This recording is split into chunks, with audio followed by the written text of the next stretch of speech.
What's kicking, everybody? We are back for another episode of Pickin' Fights. After a brief hiatus in the UFC, we had a week off. I'm joined by my co-host, as always, Tom, and a very special guest tonight, Ben Rexa. Before we begin, I just want to remind everyone that if you enjoy our content, like the video and subscribe. That's the only way that this channel gets bigger and better.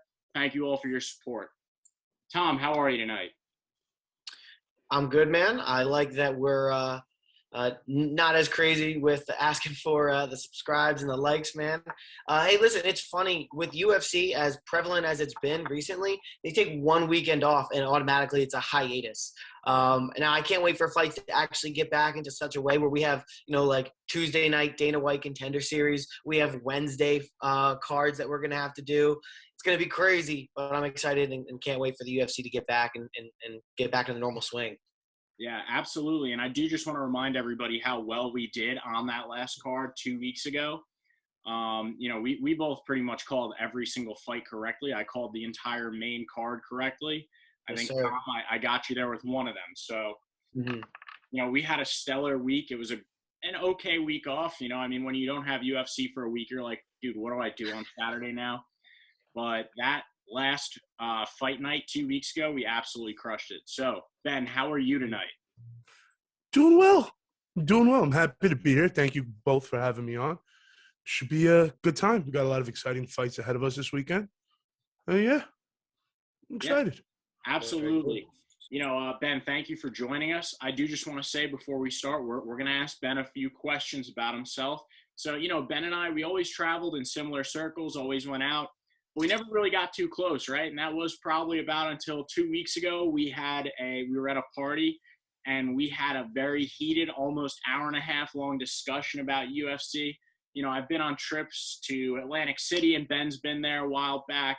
We've always been in the same place, and I'm glad that we started picking fights because I got a new friend out of it basically. So great to have absolutely.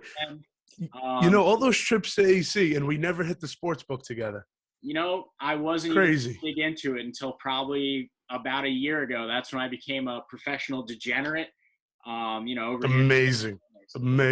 Yeah, absolutely. I do just want to ask Ben about his life, help the people at home get to know him a little bit better. So, Ben, we know that you're a highly talented musician. Which instruments do you play, if not all of them? My main instrument is saxophone. So I play all different types of saxophones. They're actually over there in the corner staring at me, telling me to practice. But when you go to music school to be a music teacher, they make you learn every instrument. So the only ones I don't have a decent handle on are like guitar and bass, but that's going to change soon. Everything else, to like a certain extent, you get to the point where you could play every instrument. That's awesome, dude. I wish I was that talented. I only ended up learning how to play the piano probably about 2 years ago. I had an extra credit in college and said, you know what? I'm taking piano. It was one of the best experiences of my life. I love it. Oh, dope. I'm struggling to pick up the drums. Yeah, that's true. You're picking up the drums right now as well. Dude, musicians. Bang my line, boys. Bang my line. Absolutely. I think we got another music teacher here, a new music teacher. I'm going to have to call you for private lessons. That was going to be my next question for you. Where is music taking you in life? So we know now that you're a teacher. I was just curious, what kind of venues have you performed at? Or, have you ever done any professional work with big-time musicians or anything like that? Yeah, I wouldn't say big-time musicians like just yet.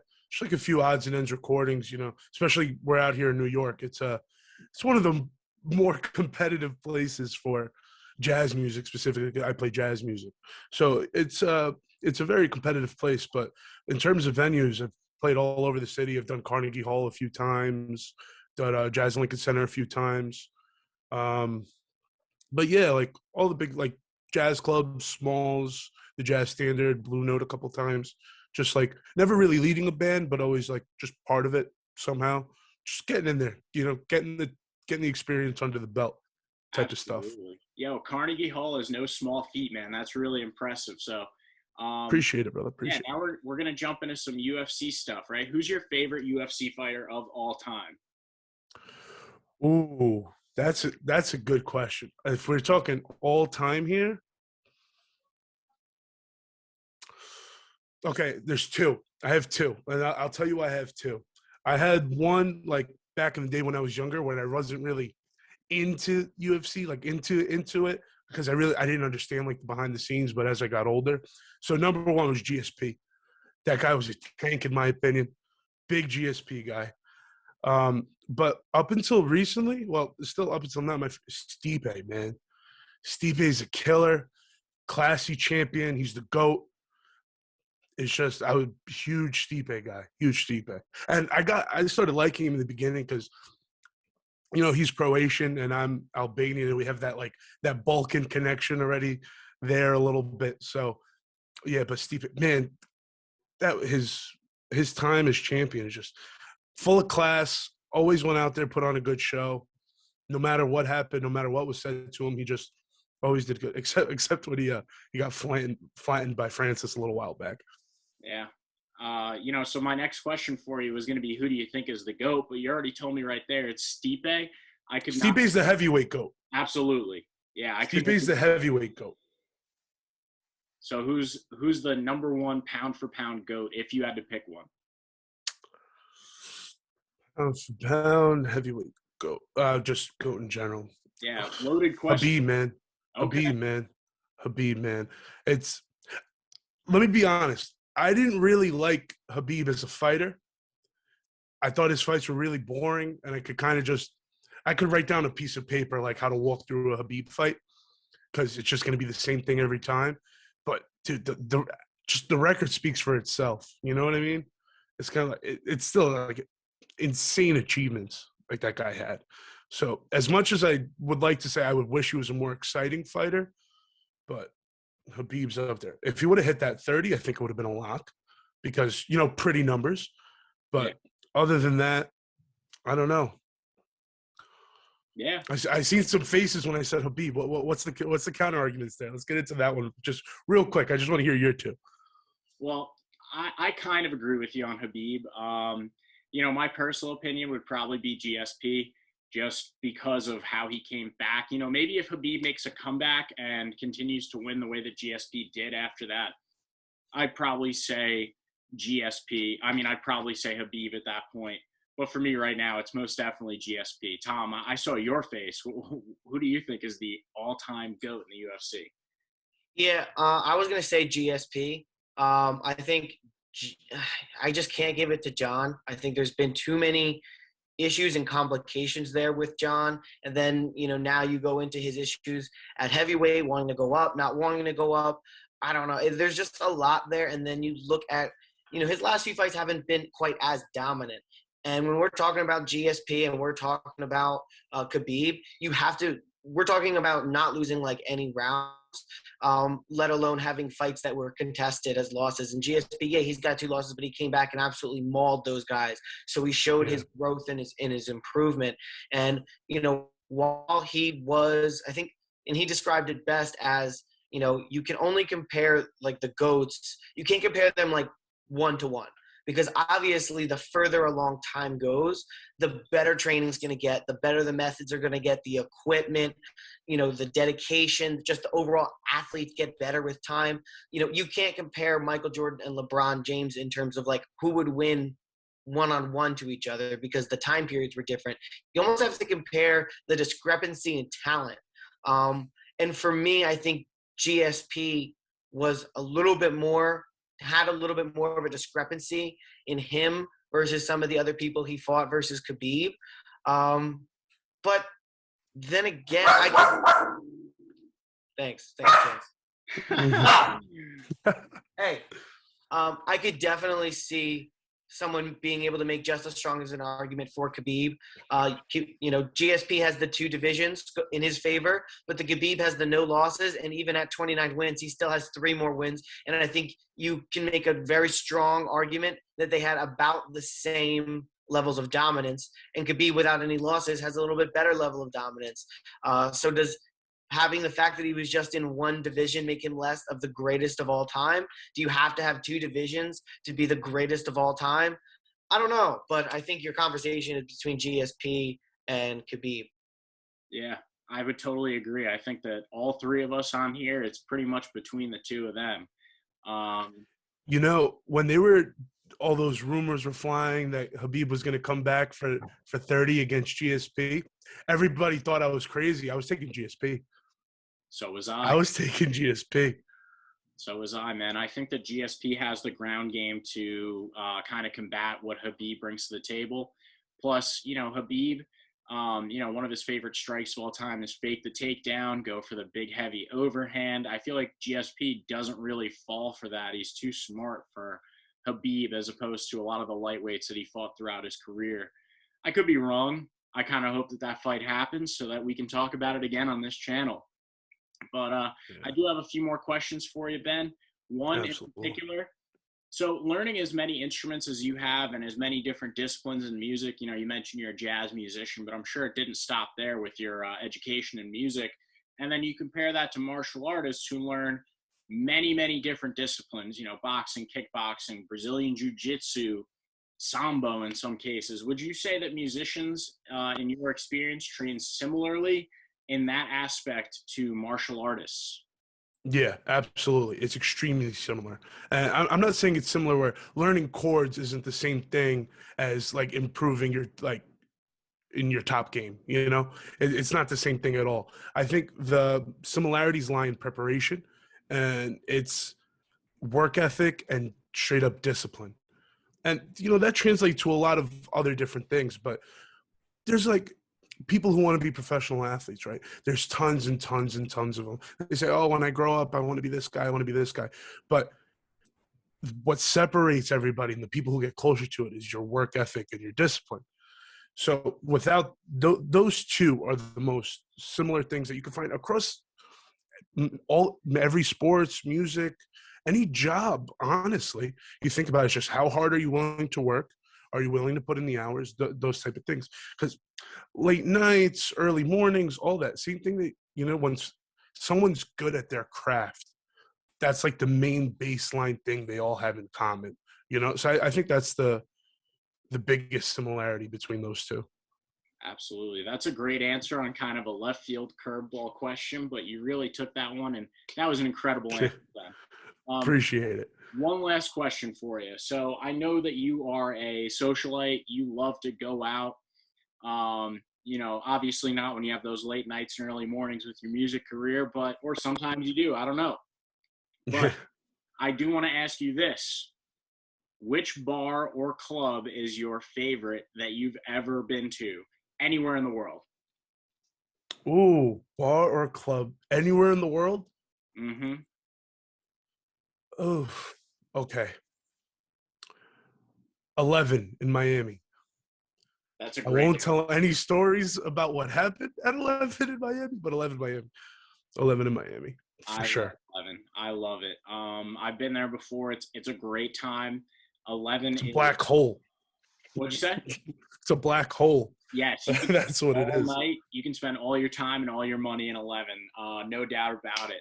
So now that all you fight fans at home have gotten to know our guest, Ben Rexo, a little bit better, let's dive into this beautiful and thrilling, well-put-together card for UFC 264. So we're going to kick it off, as always, with our prelim locks. Keep in mind that these are not only betting locks, but also fights that you should be locked in front of your TV to watch.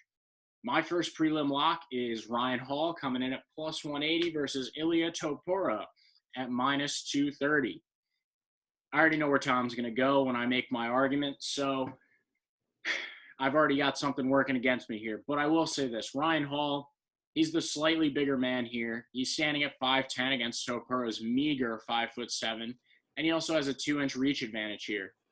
The biggest thing working against, what are you looking at that for? What are you, 5'7", Tom? Come on. 5'7's pretty I'm 5'9", but to suggest that 5'7" is meager, you're going to have a whole army of short dudes coming at your neck. So just be cognizant that, people are. Oh, you didn't help their case? Tell you called them an army of short dudes. You're not helping them out. They're coming for you too. I didn't call him short. Keith called him short. Tell them to bring their little complex. All right, continue with your losing argument. So listen, Hall, obviously, he's 36, okay, and Topuria is 24. So Ryan Hall is the significantly older man here, and, typically I just go with the younger guy especially when the ages are this disparaging. But I'm taking Ryan Hall here. I have a feeling that this is going to be more of a grappling match because while Ryan Hall is an incredible Brazilian Jiu-Jitsu practitioner, you can look up, there's millions of highlights of him stealing limbs, throats, everything between.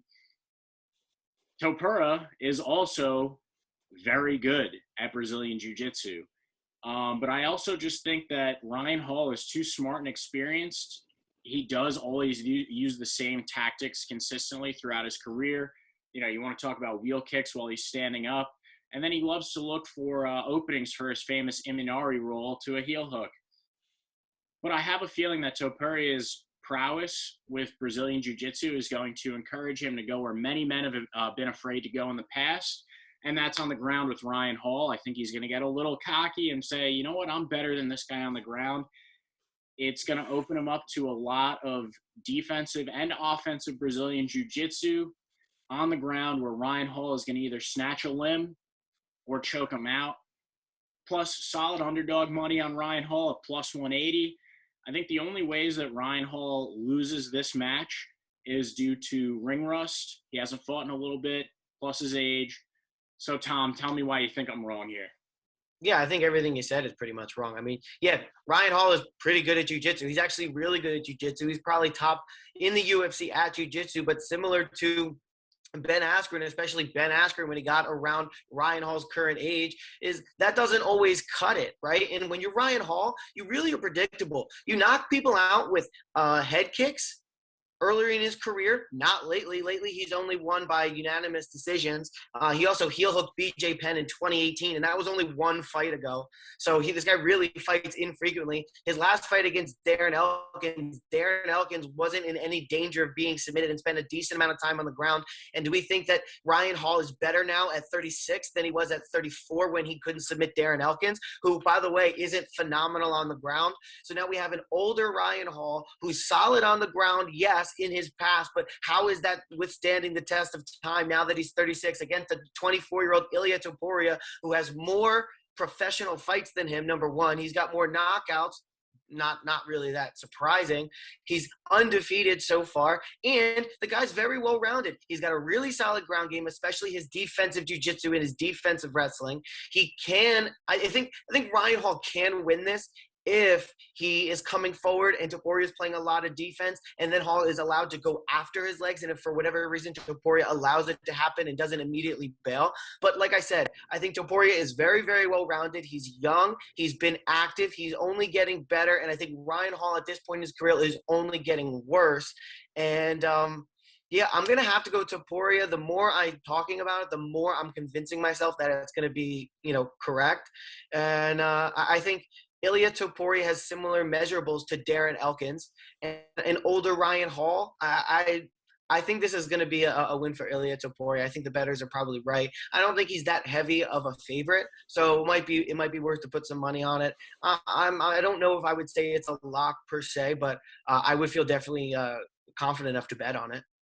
Yeah, so Topuria is coming in at minus 230 here, but I will say this: I just think that my main point, age also does equate to experience in some facets. And while Ryan Hall hasn't been active in the UFC, he has been active in a lot of BJJ leagues around the world. And he's, yes. You know what's different about BJJ as compared to MMA? You can't get punched while you're doing BJJ. So if you're spending all your time doing Brazilian Jiu-Jitsu and you're doing those leagues, yeah, the older you get, you may be able to have more experience, but that experience is not in the realm where you're getting punched in the face, especially not by guys with power who are also pretty solid on the ground. And guess what? Have the gas tank of a 24-year-old. Well, so now he's 24, right? Yeah, he might be active and everything. I just don't think that he presents the same fight IQ that a guy like Ryan Hall has. He has more professional MMA fights than him, Keith. Regardless, Ryan Hall is still a genius. How do you tap BJ Penn with... Because BJ Penn, it was in 2018. Okay, still. I will say this. I think that this fight is going Ryan Hall's way. I do support your arguments for Topuria. I think that those are very solid. BJ Penn was 40 when that happened. BJ Penn is still one of the GOATs in the UFC. There's no denying that. Okay, so is Anderson Silva, but not in his last few fights. Although his boxing fight, he absolutely kicked ass. That was awesome. Yeah, it wouldn't work for the MMA guys. He looked incredible in that boxing match. I love the typical spider taunting that he did. But similar to the case that you're trying to make, when a guy goes and focuses on one specialty, he can be really good at it. But when you have to incorporate that specialty into an MMA match, it's not the same. It's not a one-for-one. That experience isn't transferable. I think you're making a case for Ilia Topuria indirectly. No, definitely not, because I think that Ilia Topuria is going to go to the ground. He's going to make the mistake of trying to go to the ground with Ryan Hall. And if you look at all of Ryan Hall's previous fights, when he goes to the ground, everyone tells him to get up. They're afraid. They wait. They let the ref bring it back to standing. I have a feeling that Topuria is going to make that mistake. He's going to try to go to the ground with Ryan Hall. This is all speculation, but I do think that if he does make that young man's mistake against Ryan Hall, Why would he? Why would he? If this guy is really good at one area, why would he decide to go after him in that area? Like, that's an idiotic decision. If he does, he deserves to lose. But no, I think he's going to be defensive. He's going to keep it on the feet. He's going to be aggressive. He's going to move forward. He's going to watch out for an Imanari roll. He's going to watch out for head kicks. And I think he's going to piece to Ryan Hall up. I think Ryan Hall gets exposed for, being a little bit over the man. And we all like Ryan Hall. It'd be awesome to see him go in there, Monty roll, grab him the heel, and tap him just like he did, so many other people. But this is the UFC, and he's 36, and I'm just nervous that he's going to get exposed here for a numerous amount of reasons. Well, maybe this is a little bit of fan bias on my part, but I can't wait till Ryan Hall proves you wrong. Ben, what do you have for us on this one? I want to interject one thing. So, Ilia Topuria has 10 professional fights. 7 of them, he's won by submission. I do think that if there's a chance Ryan Hall pulls this off, I think it's on the ground. And I do think it would come off the heels of Ilia being overly confident on the ground. Other than that, I like the ballsy pick of Ryan Hall, but I think Tom's argument here is really strong. And a safer bet would be Ilia, in my opinion. But there's definitely a chance because, dude, he's got to think that he could at least hang on the ground, right? Yeah, absolutely. He's got to think he could at least hang. So if he goes in and if he stays down there too long or doesn't get out the right opportunity, the experience of Ryan Hall will overshadow everything Ilya's got. So I think it's not making that mistake of either going down there at all or spending too much time down there. You know what I mean? Absolutely, and that's exactly what I think is going to happen. I have a feeling that Topuria is going to go down there. He's going to say to himself, I have those 7 submission victories. I can hang with this guy. Ryan Hall, you want to talk about spending too much time in a discipline? Well, that's not the guy that you want to go to the ground with at this point. I definitely have a feeling that's how it's going to go. I don't think it's going to happen by his normal Imanari roll, but if it does, that would be something incredible to watch, and I'd really like to see that out of Ryan Hall. It's vintage. It goes back to his time on The Ultimate Fighter, that season that he had with McGregor and Uriah Faber as their coaches. That's really where he made a name for himself, and we can't forget, too, Ryan Hall was a guy that everybody ducked in his division for years and years because they were scared that they were going to get their limbs snatched out from under them. So, like Ben said, I think that young, hungry, also 7 submission victories. It's going to get to his head a little bit. He's just a young guy. And this is one of those cases where young, yes, he has the cardio, he has the power, but I don't think that he has the smarts. Tom, do you have any prelim locks for us at all here? Yeah. So Topuria is not a lock.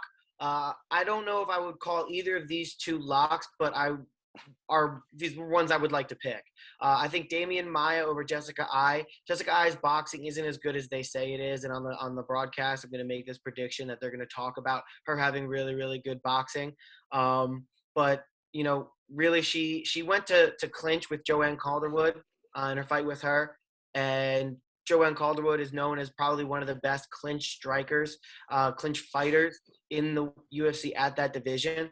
So I just don't think Jessica Ai is like good at picking the right game plan in the moment. Damian Maia made Calderwood look, she made her look really bad on the ground. Jennifer Maia, not the 40-year-old Damian Maia. Do I keep saying Damian Maia? Yes. Yeah. I have Maia in my notes, and it makes me want to say Damian Maia. Instinctual. It's instinctual. Yeah, that's I get it. Sorry, I didn't mean to throw you off. Where was I? No. Thank you for stopping me and fixing that. Okay. Jennifer Maia. Let me start from the top. Jennifer Maia made Joanne Calderwood look really bad on the ground. And Maia has really became top in that division. She's raised, well above. She was kind of mediocre at one point, and she's kind of broken through a glass ceiling, if you will. I think she has a better track record in the division. I think she's also arguably a better she did arguably better against Shevchenko than anyone else did who's not named Amanda Nunes. And I think that maybe alone between that and the Calderwood fight show that she's on a different level than Jessica Ai. Yeah, I totally agree. I like Jennifer Maia here to beat everybody's least favorite OnlyFans model behind Jessica Andrade, Jessica Ai, because Maia, like you said, she put up a hell of a performance against Valentina Shevchenko. Not enough to warrant a rematch right off the bat. But, yeah, I like her to win here, and she's got a good underdog line as well. I believe that Jessica Ai is coming in here at -200. Jennifer Maia is about, plus 125, I think. So that's also good underdog money to make there. I like that pick out of you, Tom. Ben, what do you feel about that one? I got to agree with you guys. I think it's just too much. Jennifer Maia is on the ground. I think she can make it. She could definitely make it work. Everything else, I'm trying to come up with a point that you guys haven't said yet, but you guys really just had it going. I'm taking Jennifer Maia in that one. Absolutely. Totally agree. I think after this one, Jessica Ai is gonna have to get back to showing people her brown eye on OnlyFans. Okay, so Ben, do you have any more locks for us out of this one, Tom? Again, not a lock, but I would also take Brad Tavares. I just think he's been around the block. I think he's more versatile on the feet. I think he's got a better gas tank. I see Omari Akhmedov coming out there and trying to beat him aggressively in the first round, and his gas tank giving out Brad Tavares winning the second and third round. Tavares, I believe, if I can recall correctly, he's been kind of a decision machine as of late. Training out of Extreme Couture. He's been pretty much a decision. He's won all decisions except for he won on punches against Krzysztof Jotko back in 2018. So Brad Tavares, a decision guy, can show that he can go the distance. Omari Akhmedov, a guy who's been known to gas out. I'm going to go with the guy with the better gas tank and the better track record. So I think Brad Tavares, Jennifer Maia. I'm going Ilia Topuria. Also, another fight to watch out for on the undercard. Watch out for that Trevin Giles versus Duplessis fight. I think that's going to be a fight of the night contender. Both guys, they're aggressive. They come forward. They throw hard. They're well-skilled in all areas, both of them. I think, that's a fight where you could definitely expect fireworks. They're right on the cusp of, being in that top 10-ish, and a win over the other guy means a lot for each of them. So I think they're going to be highly motivated, especially you're on a Conor McGregor card. There's going to be a ton of eyeballs on you. You're still on the early fights that are free, so people are going to be watching it. Expect some, fireworks from there. And finally, I have to double check. I'm not sure if this one is on the card or on the prelims or if it's on the main card. But while I do that, what do you guys think of those two? I definitely agree with you with those two picks. I like Brad Tavares there a lot, and Jennifer Maia for sure. And, yeah, that Duplessis fight, that is going to be a fight to watch. A lot of banging in that one. It's going to be a big stand-up fight. A lot of heavy punches thrown. So I cannot wait for that one. From top to bottom, from early prelims all the way up until the main event, there are going to be a lot of finishes on this card. There's going to be a lot of heavy strikes thrown. There's going to be some incredible grappling, but the people at home, casual fans, they don't really want to see the grappling. They just want to see bang, bang, bang, and that's what they're giving to us on this card. Ben, do you have any locks for us on the prelims?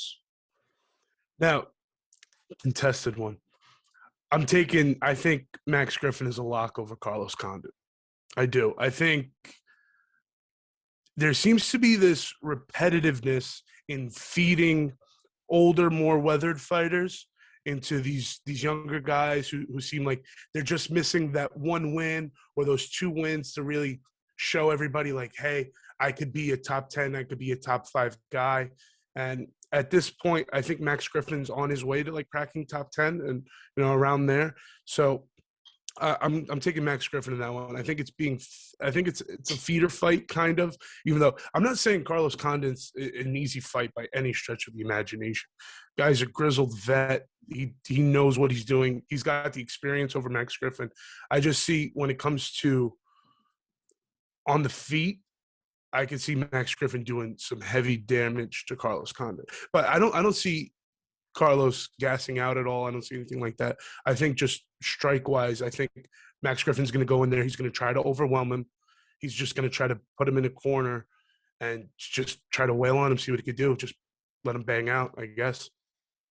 I like that pick. I think it's a little bit closer because, and me personally, growing up watching this sport, you see Carlos Condit, he fought against guys like GSP, like we were talking about before, and it wasn't necessarily an easy fight. Like when GSP went to go fight Michael Bisping, he used him as an example. He goes, I fought Carlos Condit, and it was a tough fight, but I got the win.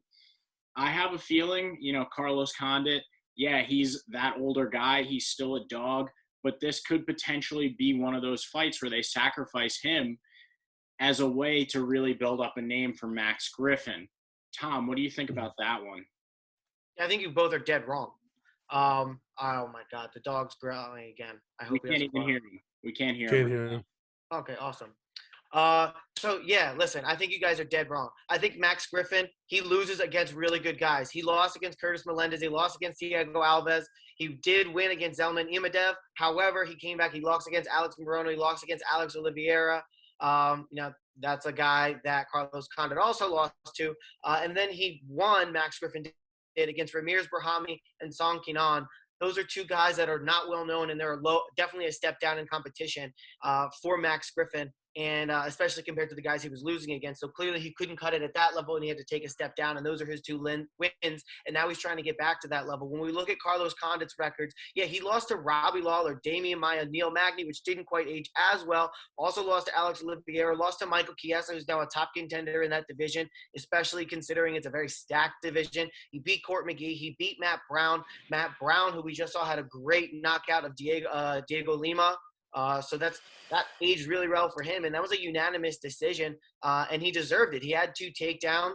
He had 10 more significant strikes landed than Matt Brown did. I think Carlos Condit is kind of maybe not hitting his stride. We got to remember how old he is, right? Born in 84, so that makes him, 36 at this point? Yeah. He's 36, but he's also going against a Max Griffin, who is 35. So these guys are born a year apart. So if we're going to talk about age, I don't really think that that's an area where Max Griffin excels. And I'm just looking at Carlos Condit as having been around the block a little bit longer. I'm looking at him having beat the better competition, especially as of late. I really like Carlos Condit in here, and I want to take him.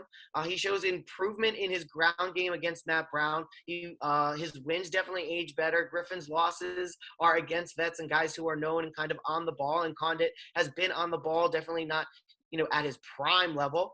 I think the age discrepancy is negligible, more past the victory for Condit. Condit has better wins. Griffin's win streak is kind of a step down in opponents. That's all the notes I have on that. Very, very fair argument there. I think you might have swayed me back over to Carlos Condit.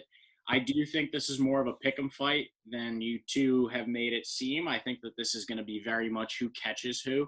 But, Ben, I see that you want to say something. So give us your I do. Because, yeah, in age, they're very close, 100%.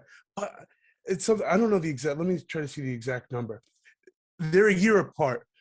But Carlos Condit has over 10 fights – more professional fights more than Max Griffin, for example. That's so much more damage. You know what I mean? Like, it just the body. Didn't you just make the argument that more fights equals more experience? Yeah, experience, but when you get to it, like, there's just I feel like the buffer is above like 35, 36, around there. When you get above there, that's when the body starts really feeling the problems from the past fights. So I think that he's been in some close ones, a few decisions in there that Also, went the remember distance and he took more damage. Carlos Condit's been in a lot of fights where under 50 strikes have been thrown total. Yeah, that's a good point. It's a good point. Against Dong Hyun Kim, 9 strikes were thrown. Against Tyron Woodley, 30 strikes were thrown. Against Damian Maia, 2 strikes were thrown. Against Alex Oliveira, 20 strikes were thrown. Against Carlos Condit and Michael Chiesa, I'm sorry, these are strikes landed. But that Chiesa fight, 15 strikes. So even in his fight against Matt Brown, we're talking about 60 total strikes landed. On Carlos Condit, that's only 40. I mean, you cut all that in half. He had 5 strikes landed against him against Michael Chiesa, and then he got submitted. He had 9 strikes landed against him against Alex Oliveira. I mean, he's not taking exceptional amounts of damage in a lot of these fights, especially later in his career. Listen, it's a very good point. It's a very good point. I don't have an argument for the guy pulled the stat book on me. I don't have an argument for that. I'm just going with what I'm feeling here. I think that, I just hope it's a good fight. I just hope it's a good fight. We all do. We all hope it's a good fight.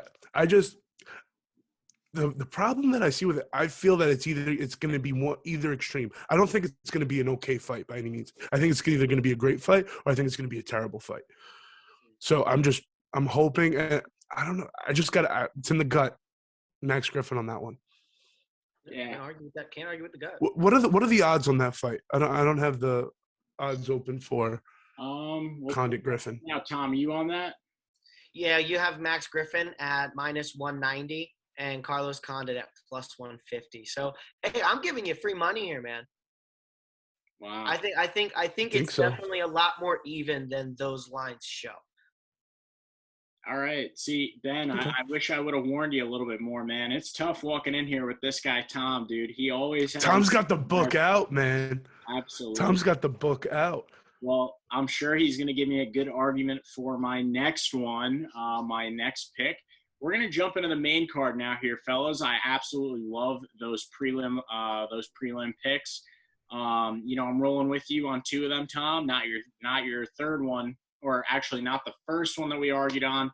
With that last one that we just spoke about, I'm a little bit torn, but we're going to roll into this main card now, all right? So I have another lock for you. It's the very first fight in the main card, and for very good reason, right? This is an all-around lock. It's a lock bet, and it is a lock to watch. We got Sugar Sean O'Malley rolling in at -835. Oof, those odds. Against Khris Moutinho at +525. The UFC, no doubt about it, has been padding Sean O'Malley's career and his record for some time now. It's not totally undeserved. He has a very marketable personality, but is he an MMA superstar? Does he have the talent in the octagon to take him to that next level? When his original opponent for this fight dropped out, almost every notable bantamweight in the UFC was publicly throwing their hat in the ring, whether it be on Twitter or in interviews, that they wanted to step in and fight on short notice. It goes to show that they definitely don't think that he's that guy in the bantamweight division. There's a lot scarier opponents out there. I don't think that they think O'Malley is that guy. Instead of giving him one of those guys that was throwing their hat in the ring, the UFC decides to sign an unknown that doesn't even match up here, if you watch his previous fights, in Khris Moutinho to make his UFC debut. You look at guys like Dana White and Sean Shelby, the matchmakers, they're essentially saying, we know Sean can get it done in entertaining fashion on the McGregor card that's going to draw more eyes to the superstar that they're trying to build in O'Malley. Moutinho is also moving down to bantamweight. That's one thing that a lot of people don't know about him because he wasn't in the UFC prior. He's actually moving down a weight class to fight O'Malley. And we already know that that's bad for his cardio. That's bad for his brain. He's going to be low on calories and dehydrated. So at anything over -200, I refuse to take guys straight up. But O'Malley's going to deliver another right hand from Sugarland, no doubt about it. He's going to get it done by KO. I'll add him to my parlay. And when the odds come out for him to win by knockout, I'll be taking that straight as well. Tom, what do you think about that? Listen. I mean, I'm looking at Tapology, and Tapology has it -900 to 590. So, yeah, I'm a sucker for really heavy underdogs, dude. Like, I think we all kind of are to some capacity, especially when the guy's as unlikable as Sugar Sean O'Malley. The guy's really annoying at this point. I used to like him, and I think he got really self-absorbed. I really don't like about the whole issue with Cheeto Vera and all of that. And he's, oh, well, Cheeto got lucky. He just hit me and it shut off my nerve. Dude, that's kind of like, that's a great execution by Cheeto Vera. If everyone could do that, they would. Don't say that that's a fluke thing and not his fault. You still have to aim for that part of the foot or the leg or the shin or the calf rather.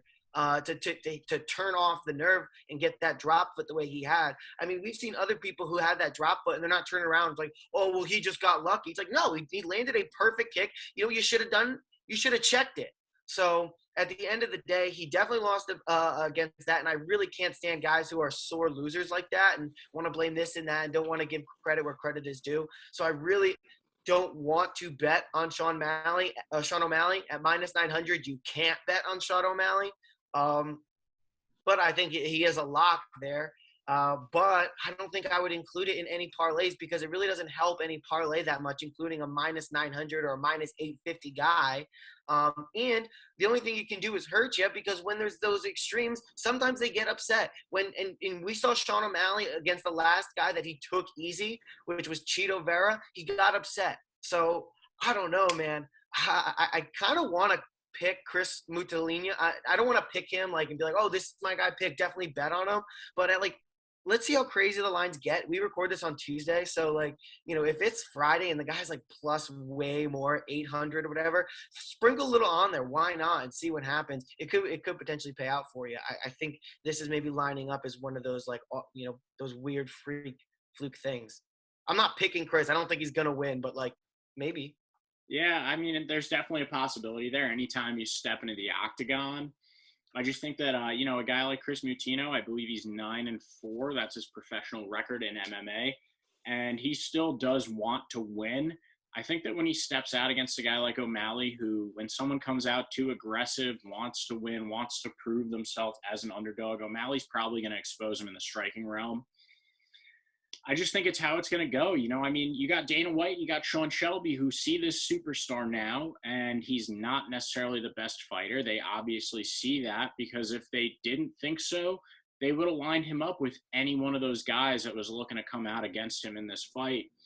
I think you'd be crazy not to at least just throw O'Malley in there in your parlay because it's maybe what, depending on how much you bet. I mean, if you're betting $100, it could probably be $1 boosted on your parlay. But if you're betting a unit, then you might be looking at an extra $100 right there.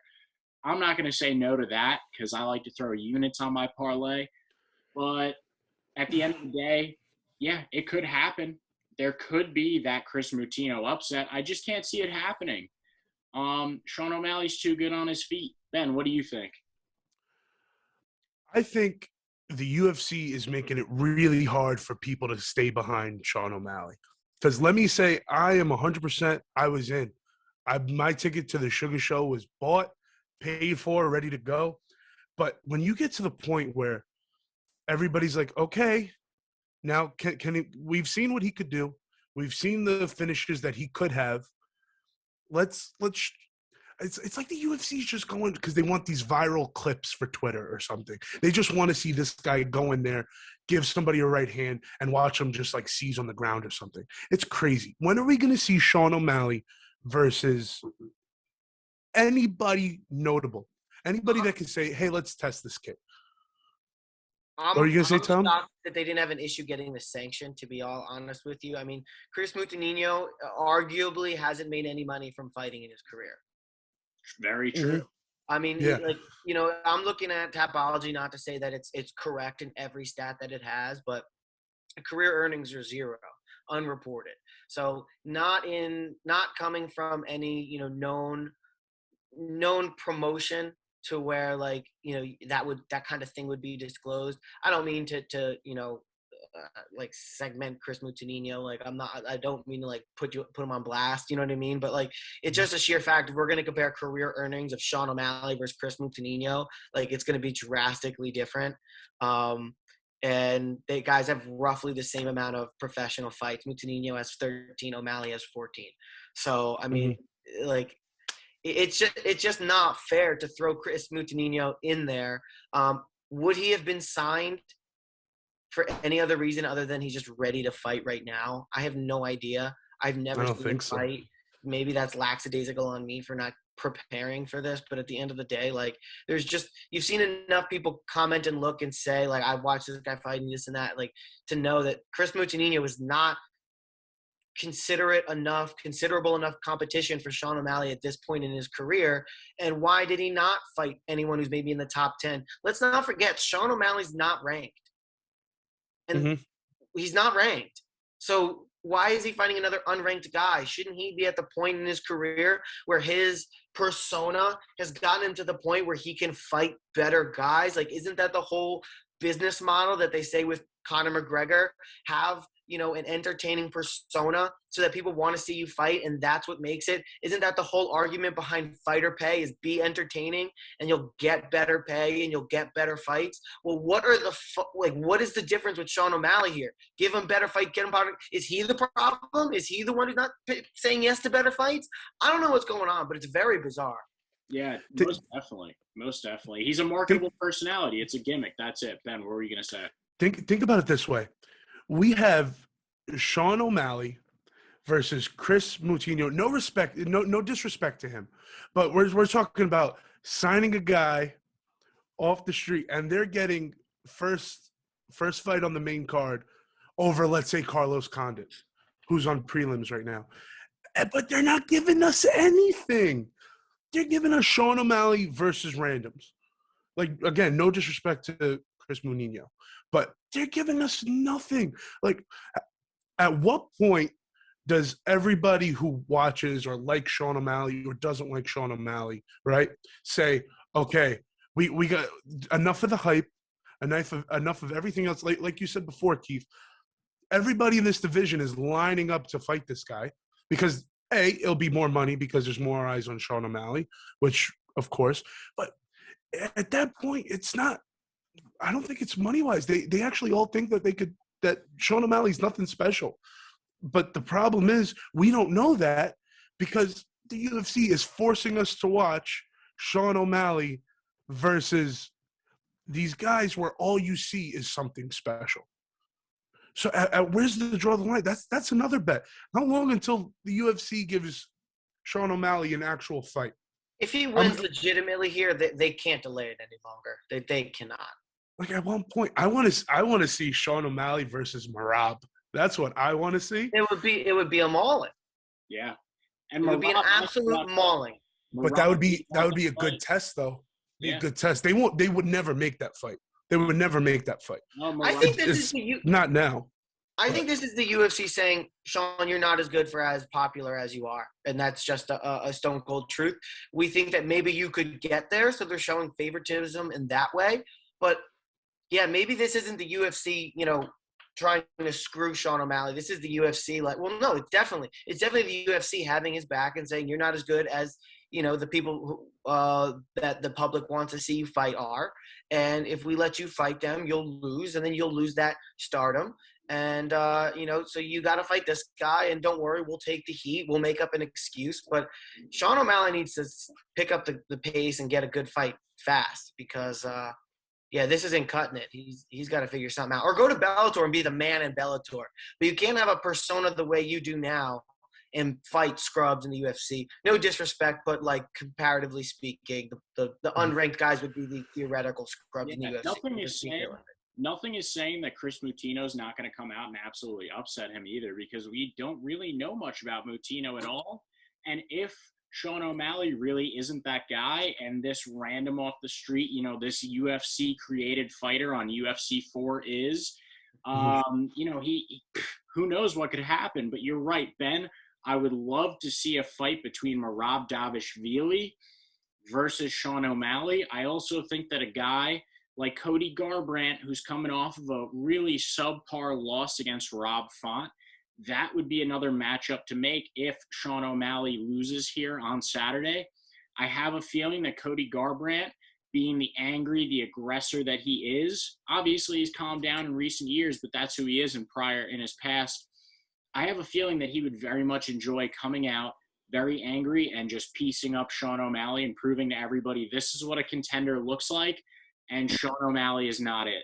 If O'Malley loses, he gets that fight? No, if O'Malley wins against Moutinho. Oh, okay. Oh, Honestly, even if he wins, I don't see he would Cody get Garbrandt. Yeah. Sean O'Malley's an unranked fighter. And we're talking about Cody Garbrandt, which, yeah, he didn't look good against Rob Font. No problem. What is he? He's ranked number 5 now. Let me check. Yeah, number 5. Also, he's been talking about going down to fighter. He's talking about going down to 25 too and being a contender down there. You guys are 100% correct, but I also do think if Sean O'Malley wins here on Saturday, they're going to be looking to match him up with someone within the top 10. The timing works out well where Cody Garbrandt just got off of a fight. I think that might be an interesting matchup to make simply because in the public eye, Cody Garbrandt is slipping. He's still a name, but people do view him, especially the casuals, as a guy that's falling off at this point.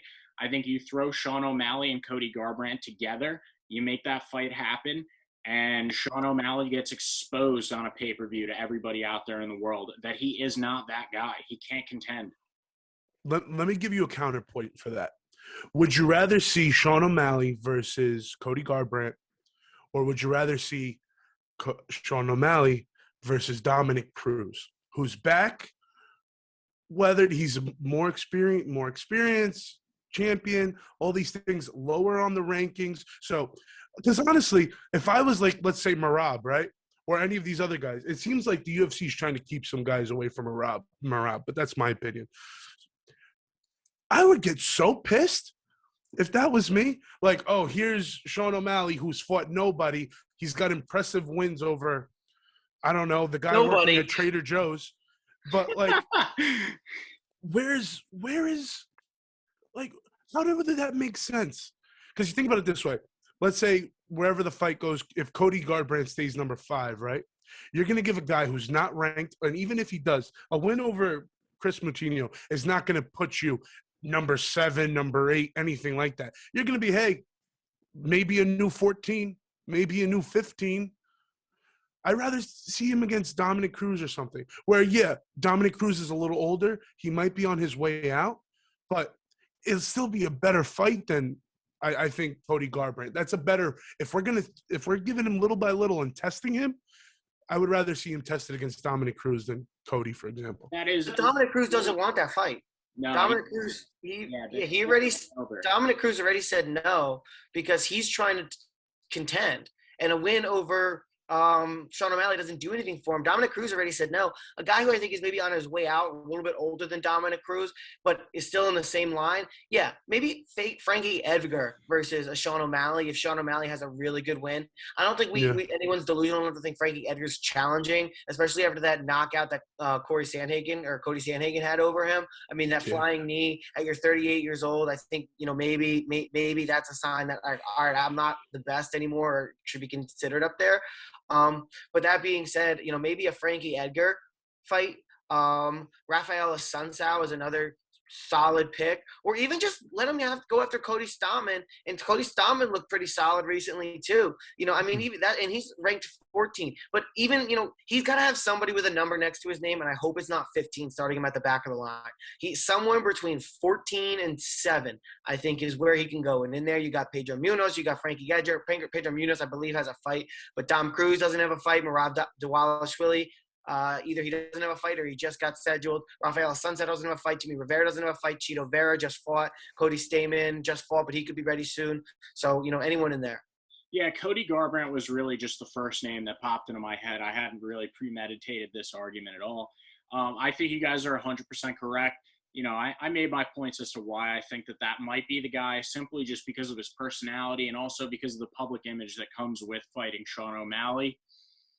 But we could spend all day on this. I don't think that we should spend all day just talking about Sean O'Malley. So let's move on to the next fight now. We have Irene Aldana minus 125 versus Yana Kunitskaya plus 100. So if you've been watching this channel, you've been following along on the blogs on pickandwinners.org, you know that I'm a big Yana Kunitskaya fan. She looked incredible in her last fight in which I picked her against Ketlin Vieira.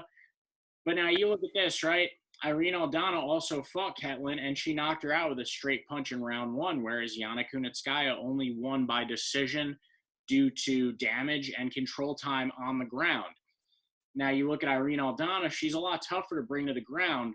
So I'm still slightly favoring Yana Kunitskaya due to her ground game, due to my fan bias. I picked her before. She's won me money before. It's like, you have a stock that you really like. You keep buying more of that stock. But I don't really have a solid argument in this one or a solid pick yet. So I'm going to throw it over to Tom. I don't know what points you're going to make. You're either going to sway me with your argument or totally throw me off with your argument and make me go with whoever the opposite is that you're picking. But I have a feeling it's going to be the former as opposed to the latter. I got to step out of the room real quick, but I will be listening. Let's hear it. Toss it over to Tom. Yeah, so I think it's Yana Kunitskaya is going to win. I think Yana Kunitskaya has definitely gotten better over her last few fights. She's looked more improved, and she has faced a little bit, I believe, a better competition. She has wins over Julia Stoliarenko and Ketlin Vieira. She looked very, very good in both of those fights, only letting the opponent land a total of 13 in combination of both those fights. Now, she did get taken down 3 times in that Ketlin Vieira fight. That being said, I think she's a little bit better, just like kind of well-rounded. She's a volume striker, and she's going against Irene Aldana, who she really got beat. Got to beat the F up by an aging Holly Holm. She beat her on the ground. She did beat her on the feet. She beat her really everywhere. And you showed that there was a large discrepancy in talent between Holly Holm and Irene Aldana. Danya's a power striker, and she struggles against straight punches. Kunitskaya is kind of the exact type of fighter that Aldana would struggle with because she's got straight punches. She's shorter, so naturally she's going to come inside and throw the jab. She's not going to throw looping things because she doesn't have the reach advantage. I think she's definitely going to come in there. She's going to hit with power shots when she gets in close. I think Yana Kunitskaya is much more well-rounded. I think she's got a good ground game. And I'll toss it to you, Ben. Yeah, I have zero argument against you guys. I think the ground game is what sets them apart. But I think also on the feet, I think Yana Kunitskaya, it always trips me up pronouncing that, man. So many syllables. I think on the feet, I think when it just comes to pure just throwing hands, I think that if Irene Aldana doesn't find that power, that power punch and overhand, just something to gain some respect or get the momentum in her favor, I think she's going to be at a loss because she knows she's not going to go to the ground with Yana. She knows that she doesn't stand a chance on the ground with Yana. I really don't think so. So I think she's going to look for that power. I keep going back to overhand, but like you said before, she's not good with getting straights thrown at her. And honestly, I think she's going to catch a flurry, something. I think Yana wins. And I don't think it's going to be close. I don't think it's going to be a decisive. I don't think it's going to go to decision. I think it's going to be a finish for Yana Kunitskaya. Yeah, and just to piggyback off of what you said, when she gets fed, actual names, actual contenders, people who've been around the block and people who went on to do things or contend for things in the division, a.k.a. Holly Holm, Raquel Pennington, Caitlin Chookagian, she loses all of these fights. Granted, Chookagian was back in 2017, but she lost that fight against Caitlin Chookagian, and that was kind of the best that she had looked. She went on, she ripped off 3 wins, and then lost a split decision against Raquel Pennington, then goes off and absolutely gets annihilated against Holly Holm in a 5-round fight. So she's not necessarily getting better. Granted, Holly Holm is better than Raquel Pennington, but Holly Holm, how much better is she considering the timelines and where she's at in her career? All of that being said, I don't see Irene Aldana consistently improving as, she's getting better. And now these women are both kind of at the ends of their careers, each respectively as well. I think Yana Kunitskaya has a lot more going for her, and I think she's going to win. All right, so, I apologize for having to step out, but when you've had 8 beers, you got to break the seal at some point, right? I did hear the argument from both of you guys. I think we're all riding with Yana Kunitskaya, right? Absolutely. Love it. Plus 100. Give me the money. I like that underdog line. It's not crazy enough where it's not like Vegas doesn't believe in her. I'm a huge Yana Kunitskaya fan, so bring me the money, Yana. All right, so we're going to move on to the next fight now. We got Tai Tuivasa coming in at minus 137 versus Greg Hardy at plus 110. This is the featured fight before the co-main event and promises to be a good one that'll likely end with an early KO. Both of these men are very hard hitters. Greg Hardy is a highly skilled athlete that brings knowledge of leverage, which is very important in mixed martial arts. From his time as an NFL defensive end, Hardy learned patience, in my opinion, at least, after gassing out and getting KO'd by Marcin Tybura. He went for a KO against a guy who really thrives against gassed out opponents. You look at his fight against big ticket Walt Harris. You see that Marcin sees when people are tired out, and I think that Greg Hardy really learned a lot from that fight. But Tuivasa, you can't deny, he looks like a much more complete fighter. He understands grappling and takedowns well, but because of Hardy's knowledge of leverage, tackling, things of that nature, he's going to stuff a lot of those. He has stuffed a lot of takedowns in his somewhat short MMA career. This one is definitely going to stay on the feet for those reasons. It's going to become a big punching battle. And with that being said, I'm kind of going to take the riskier play here. Not really like a solid pick, but I'm going to go with Greg Hardy. I like him to catch Tuivasa with a right hand and stick to more of a boxing approach. Well, I think Tuivasa is going to try and chop his legs and his body and mix things up a bit. I just think Greg Hardy is going to go for the face and go for the head a lot more, a lot of looping punches, a lot of hooks especially. He's not the best counter puncher, but I think that due to his understanding of patience from that Tybura fight, he's going to understand how to counter a little bit better and go for a lot of counter hooks. And I will say this, in situations where literally everybody is picking a guy like Tuivasa, I like to go the opposite way, fade the public, and take someone that everybody is counting out in Greg Hardy. Tom, what do you think there? Yeah, I'm going to go with Tai Tuivasa. Listen, Tai Tuivasa, he's got wins over Andrei Arlovsky, Stefan Struve, Harry Hunsucker. And the thing about Greg Hardy is that, he's gotten some like one-punch knockouts, but it was the first two fights against, guys who you would have fought in your first or second UFC fight or first or second professional fight. Now that he's fighting against guys who are actually accomplished and been around in the UFC, a.k.a. Marcin Tybura, a.k.a. Alexander Volkov, he doesn't do as well, and he loses, and especially when it, Marcin Tybura took him down and was able to use some ground and pound, but Tai Tuivasa, he's beaten people on the ground before, as well. He fought Stefan Struve, and, on the ground, he had ground and pounded him. He ground and pounded Henry Hunsucker as well. I think Tai Tuivasa might have a little bit better of just cage experience, being a professional, being in MMA, a mixed martial artist. I think he's going to use that to his advantage. I think Greg Hardy, he's going to run the risk. He's going to gas out, and it's going to happen. So if Tai can extend this, weather any initial oncoming storm from Greg Hardy, and bring it into the second or the third round, it all swings in Tai Tuivasa's favor.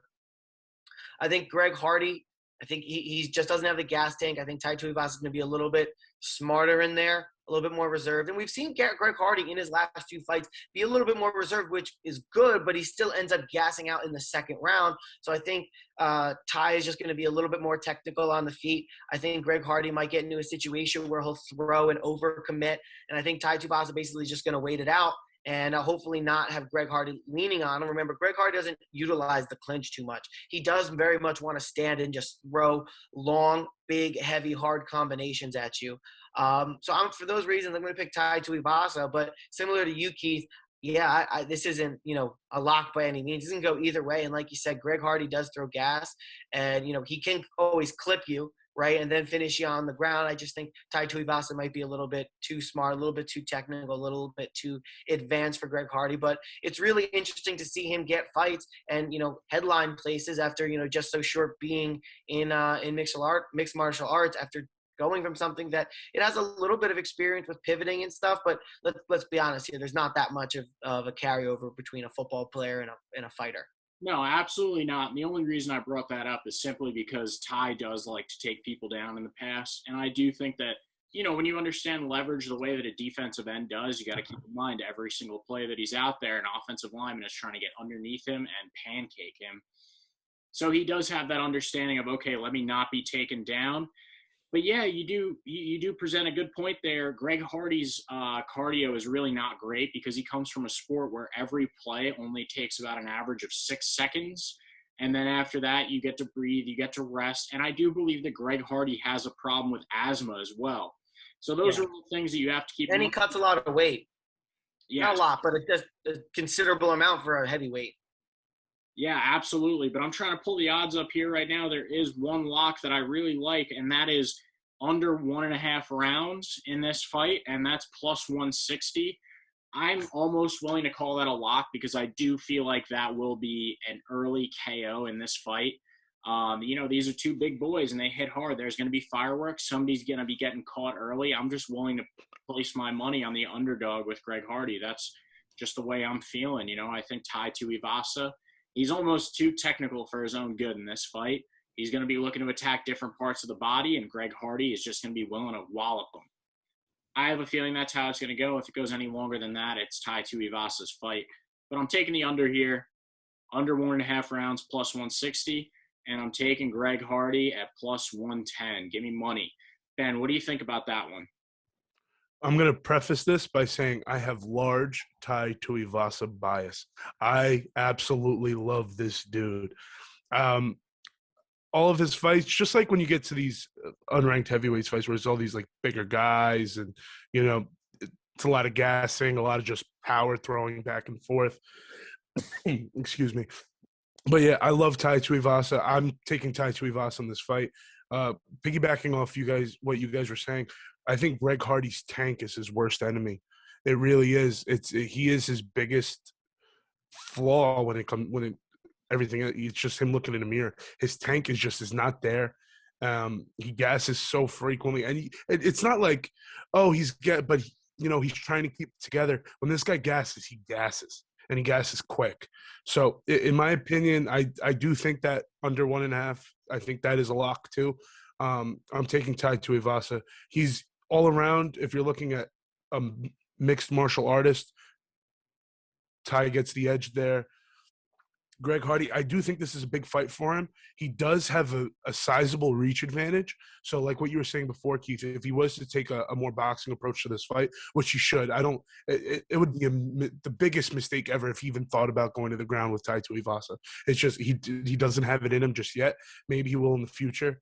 But I say the chance that Greg Hardy has is if he was to keep the range pretty he's got a 5.5-inch reach advantage over Tai Tuivasa. He's coming in at 6'5", so he's a big boy, So I think if he stays on the outside a little bit, finds a good counter to throw an overhand, throw a straight, something when Tai's coming in for a power punch, just something when they're throwing heavy.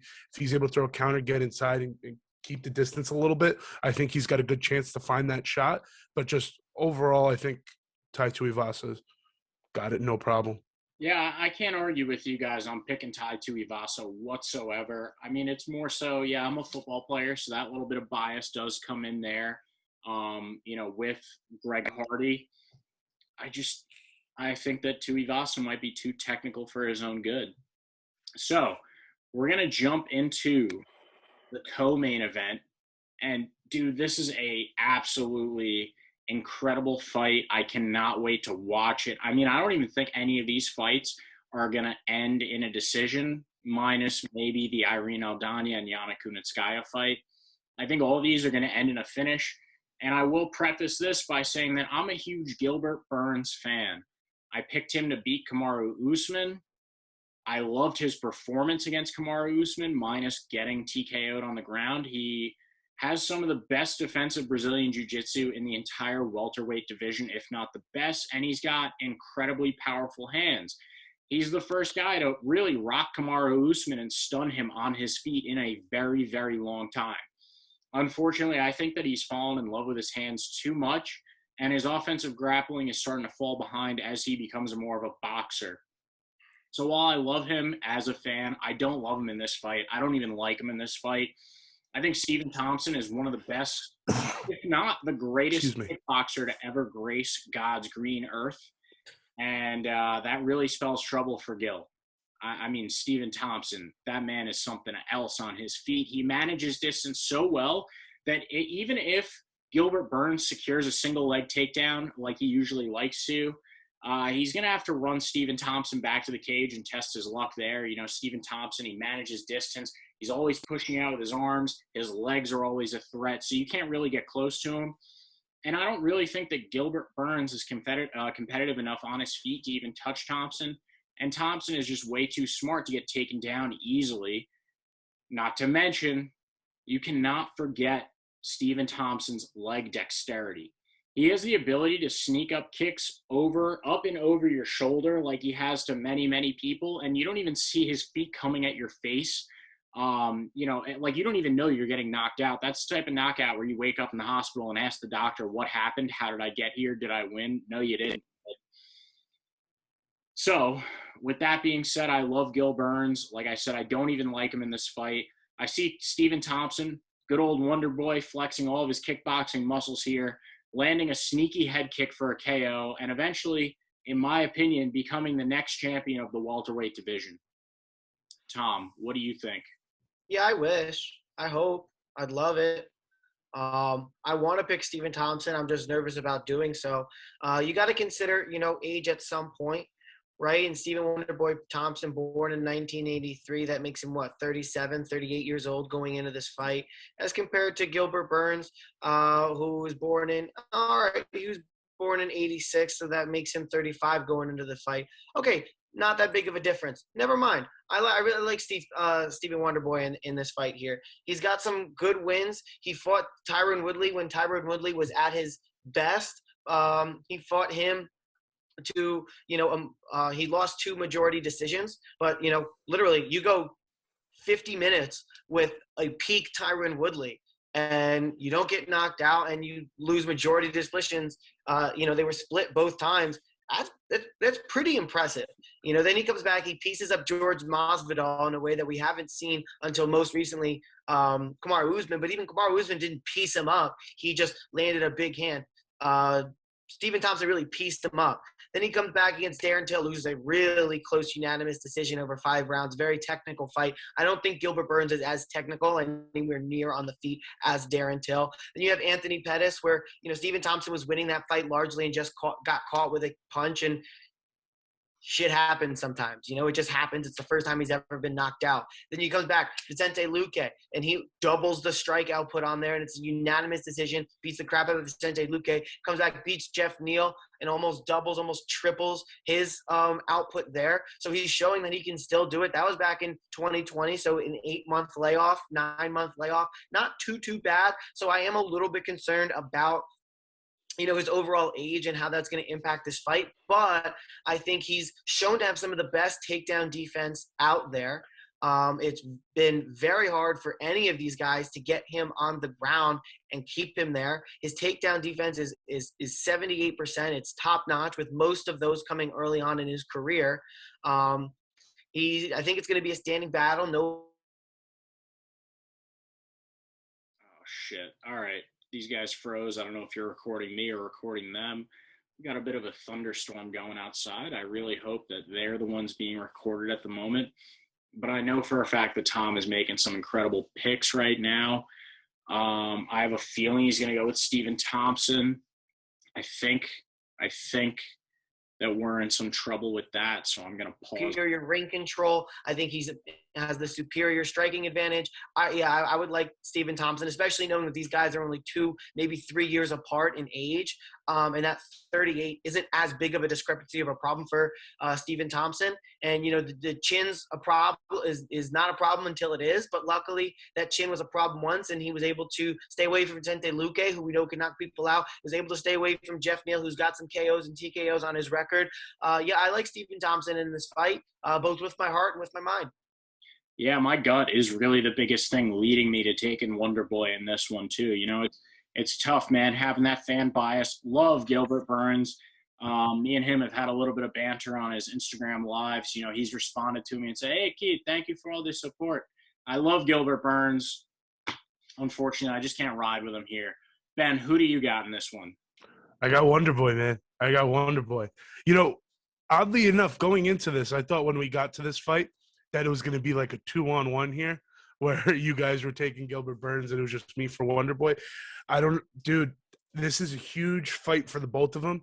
I think, don't get me wrong, no, Gilbert Burns lost to Kamaru Usman, who hasn't in that division at this point. But if he does, take a look at it from a casual view. That's who. Stephen Thompson. That's who. That had absolutely right. If you look at this from a more casual perspective, right? You see Gilbert Burns. He went up. He fought for the strap. Lost. People, unless you're really into MMA, people are counting Wonderboy out. They really are. So you get the public's perspective of, Gilbert Burns loses Stephen Thompson. That's a big deal. You could see Gilbert Burns start, number 6, number 7, start fighting those guys instead until he has to work his way up, which, is crazy because Gilbert Burns is such a good fighter, man. But I really do think that this I was watching UFC Embedded, and Wonderboy called himself like this, like new and improved, because he goes in with a different mindset. It's not all about the championship anymore. It's about bettering himself. And ever since he's been switched to this mindset, rather, he looks so good. His kicks leave me with my jaw open like all the time. He's so agile, and people don't respect his power enough either. I don't think his punches are powerful. His legs could come up behind your head, over your ear, wherever, and he could kick you square in the eyeball if he wanted to. He could, if you're coming up too close, he could sit you down with a standing kick. He could do anything, and he looks good. He's going to come in, of course, always prepared. He's going to come in shape. I think gas tank's not going to be a problem for either of these guys, but just overall, I see a hungry Wonderboy, and not a hungry Wonderboy for a championship, a hungry Wonderboy to prove everybody wrong, man. I really think Wonderboy's going to come out on top with this one. Like you said before, Keith, you didn't see a lot of these fights going to decision. I feel like this one could go, considering the gas tanks on both these guys is incredible. They could go 3 5-minute rounds, no problem. And I think the point where I think they're going to get to a decision is they both are going to respect each other's ability. And I think once you go in there, respect is huge, especially early on in fights, in my opinion. And I think these guys are going to go in respecting each other. They're not going to overthrow. They're not going to overcommit to certain things. And I could see it going the full 3 rounds. So, but overall, I think Wonderboy's got this one. What's the over/under on the amount of times that Wonderboy apologizes during the fight? 6. I'd give it 6. I think he's gonna piece up Gilbert with a couple of kicks and be like, "Hey, yo, you okay? You okay?" In typical Wonderboy fashion, just like he did to Vicente Luque. There is one thing that we have to keep in mind, too, is that in Wonderboy's fight against Luque, Gilbert Burns was cornering Vicente Luque, and he said that he was getting angry at the amount of times that Stephen Wonderboy Thompson was apologizing to Vicente Luque for hurting him and knocking him down. I have a feeling that if Wonderboy does go yo, man, you all right, in the middle of the fight, we're going to see a totally different Gilbert Burns. We've seen him become emotional. We saw him become emotional against Kamaru Usman, and we may see an overly aggressive Gilbert Burns that gets caught, badly. And, I think that Gilbert Burns, he really showed that he's very emotional in his last fight, and he lets things get to him in the octagon. I think that Wonderboy's niceness just might get to Gilbert and bring out a different angry Gilbert. That might be too much speculation on Gilbert's personality, but we saw him get overly aggressive and then cry after the loss against Kamaru. I have a feeling that we're going to see a version of Gilbert Burns that comes out angry after one apology from Stephen Wonderboy Thompson. I don't know. I see you making some faces, Tom, so tell me why I'm wrong on that front. Yeah, I just think it's hard to get mad at someone for being nice to you. He said it himself. He said he was getting mad at Wonderboy in that fight with Vicente Luque because he was apologizing. Keith, your mic's it's echoey and robotic. I don't think there's something going on with it. You know what it is? It's this goddamn thunderstorm outside right now. It's fucking with my Wi-Fi. Can you guys hear me clearly now? No. No. Okay. Now we're good. Oh, we're good. All right. So did you hear my last point that I said that Vicente Luque? Yeah, that he was getting angry. But the thing is in that fight, Gilbert Burns wasn't fighting. And I think it's harder to be angry at a guy when they're apologizing to you. Like, I would watch Stephen Thompson fight, and I'm a big fan of his, and I'm like, all right, stop. Like, stop with the apologizing. It's enough already. Like, stop. Just fight. Like, I was even a little irritated by it. But I think when someone's apologizing to you, I think it's a little bit harder to get irritated by it. I don't know. Maybe I'm being wrong. It's just like, he's being so much of a good guy. It's easy to be annoyed when you're not in the situation, but when you're in the situation, I don't know if that would get to Gilbert Burns the same way. Me personally, if somebody was kicking my ass, I mean, I can't speak as a MMA fighter because I'm not one, but I would say if I was in a street fight and some guy was beating me up and every time I got up, he goes, yo, I'm sorry, you all right? It would almost make me feel like I had to give up because of this guy's niceness, or because, like, yo, you're piecing me up so bad you have to apologize for it. Like, should I just walk home now? Like, so I don't know, man. I have a feeling. Yeah, but that's still not making you, like, pissed off. It makes you want to give up. Like, I wonder if that's his tactic. It's like, damn, the guy's beating me and he's really nice. Like, I don't – like, if he's beating you and he's an asshole, it's like, well, now I really want to fucking kill you. Excuse my French. But if he's beating me and he's nice, like, now you're a nice guy and you're better. Like, dude, I just want to be your friend. Like, can you just teach me? Like, maybe that's his whole, like, Mr. Miyagi's these people. And they're just like, all right, like, cool, man. I like that you said excuse my French, because we do curse on here sometimes. But if Wonder Boy does watch this clip, he's not going to like to hear you cursing, man. That guy doesn't say a single word. He doesn't say a single 4-letter word in his entire time in the UFC. So, I think we're all riding with Wonder Boy here. I love the pick, especially, he is underdog money here, but it's not even that crazy of a disparaging line where you don't feel good about taking Wonder Boy. It's minus 155. That's 155 to win 100. I love it here. I love Wonder Boy. Too bad. That's nuts, man. Too bad. I think. Yeah. Oh, sorry. Oh, you're good. What were you about to say, Ben? Isn't it crazy how Wonder Boy is so nice that we're talking about unintentional mind games? Yeah. Like, isn't that ridiculous? It's like, this guy is just so nice and he's just overly apologizing. It's like, sorry, high five.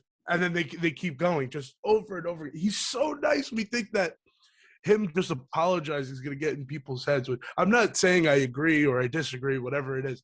I think it's hysterical that this guy, he's so nice, man. Is there anybody out there who wants to see Stephen Thompson do poorly? No. He's just such a likable guy. Crazy to me. But go ahead, Keith. I'm sorry. No, that's all I was thinking. Totally agree. And to your point, if you go back and watch his previous fights against, especially the one against Luque, anytime Luque gets knocked down by one of his really powerful punches or one of his kicks, Luque gets up. He goes, "Yo, you all right?" And then he bumps gloves every time. It's like, who is this guy? Why is he doing this? It doesn't make a single lick of sense that you would be nice to your opponent. But, yeah, I think that it's going to get inside of Gil's head a little bit. He said he was getting angry about it the first time.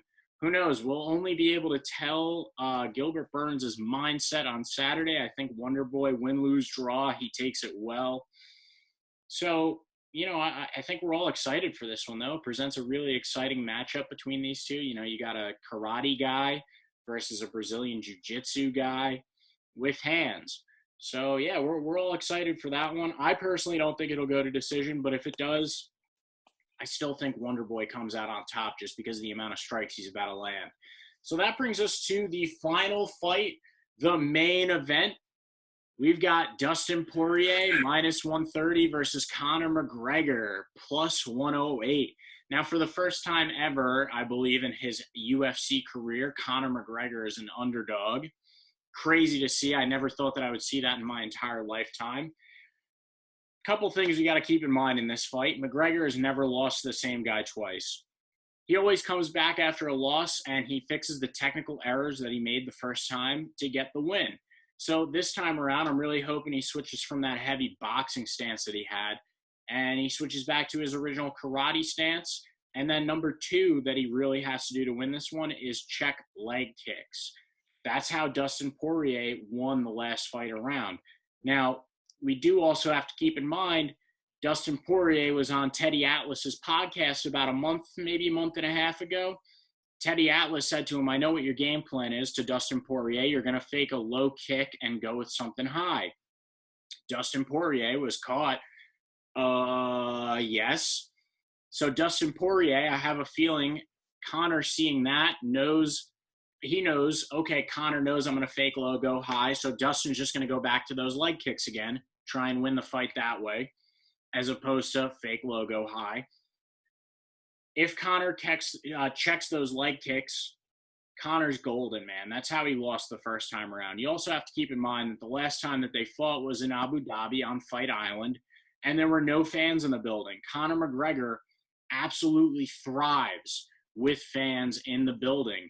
And there's no doubt that in this sold-out T-Mobile Stadium, no matter where you guys saw the video, Conor McGregor leaving dinner, the fans are mobbing him. It's a sea of fans. This is not going to be a Poirier-friendly arena. Everybody's going for Conor. It's going to be big boos when Poirier walks out, and we know that from their first fight, maybe it's gone a little bit down from this, but Dustin Poirier lets shit get to his head. It's just simple facts. All right? If Conor – so here's my main two things, right? Karate stance, and then we also have to see how Conor comes out on Thursday. Where my money goes is heavily dependent on this. But we have the press conference coming up on Thursday, followed by weigh-ins on Friday. If Conor is this respectful, nice guy that he was the last time that he fought Dustin, hey, Dustin, give me a bottle of the hot sauce. I love what you're doing. You can almost throw all your money on Dustin, throw the house basically. But if Conor comes out full of piss and vinegar like he did in the past, leaves the kids at home so they don't see the amount of verbal molestation that he's going to put on Dustin Poirier on Thursday, money on Conor, man. So hear me out, right? Two things, conference and karate stance. Those are going to be the biggest determinants in Conor's success.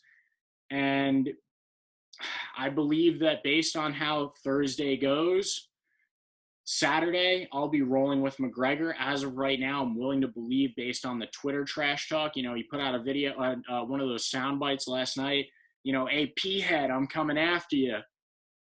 Oh, Dustin, I'm coming for you.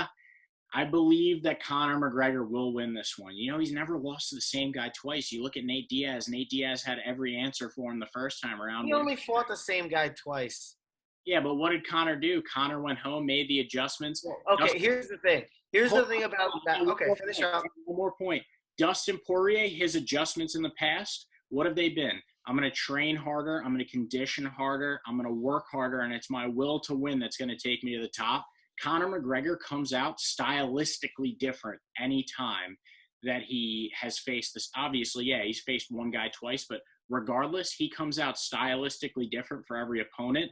He's going to go back to the style that beat Dustin the first time, because Dustin, in his heart, believes all it takes is the will to win. Conor looks in the mirror. He says, here's what lost me the fight the first time around. What do I have to do to improve it? At the end of the day, he can drink all the proper 12 on his yacht that he wants, but he knows the technical adjustments that are going to get him the win against Dustin Poirier. He's going to do it. I'm calling Conor McGregor. Give me that fucking underdog money. I want it. I'm taking Conor McGregor plus 108 straight up. And you know what? When those knockout odds come out too, I'm taking Conor McGregor, because I don't believe that this fight is going to leave the second round. Tom, let's hear it. I think Conor McGregor wins by decision. I don't think he knocks out Poirier. Poirier's not really chinny at lightweight. Also, Dustin Poirier arguably is better at lightweight. But the thing about the Nate Diaz fight that's of particular interest is that Conor McGregor fought at featherweight 4 months before his fight against Nate Diaz at 170. And then when he lost, came back 4 months later, also at 170, and beat Nate Diaz. So I think that entire story is something to be said. Also, I think it's something to be said that, his last MMA fight before Poirier lasted 37 seconds, and it was against Dustin, Cowboy Cerrone. Before that, it was a loss against Khabib Nurmagomedov.